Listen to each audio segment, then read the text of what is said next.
আকাশ ৰঙা কৰি চাৰিওফালে শিমলু পলাশ ফুলিছে আৰু ফাগুনৰ আগমন ঘটিছে। লগতে ফাগুন মাহটো খুবেই প্ৰিয়, মোৰো ভাল লাগে আৰু আমাৰ কবি গীতিকাৰসকলৰ কাৰণেও ফাগুন মাহটো খুবেই প্ৰিয়। যদিও ধূলিৰ বতৰ, ফাগুন মাহটো ভাল লাগে আৰু ফাগুন মানে আশাৰ বতৰা, গতিকে ফাগুনৰ পাছতে আমাৰ বসন্তৰ আগমন ঘটে, গছেও নতুন কুঁহিপাত লয়, গতিকে ভাল লাগে ফাগুন মাহটো। এতিয়া আকাশ ৰঙা কৰি ফাগুন আহিছে, আকাশ ৰাঙলী হৈ পৰিছে শিমলু পলাশৰ ৰঙেৰে, লগে লগে ধূলিয়ৰী বাটত গৰু জাকো আগবাঢ়িছে। এতিয়া ফাগুনৰ বতৰ, এয়া এক ৰোমান্টিচিজম, আচলতে ধাৰাবাহিকতা ৰোমান্টিচিজমৰ বতৰ।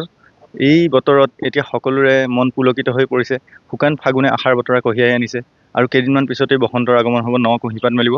কিন্তু ফাগুনৰ এই ৰং, যি ৰং কলিয়াবৰৰ আকাশে বতাহে এতিয়া সিঁচৰিত হৈ পৰিছে, চৌপাশে পলাশৰ ৰঙেৰে বিভিন্ন ৰাঙলী হৈ পৰাৰ লগতে সেই ফুলবিলাকৰ মৌ খাবলৈ বিভিন্ন চৰাই আহিছে।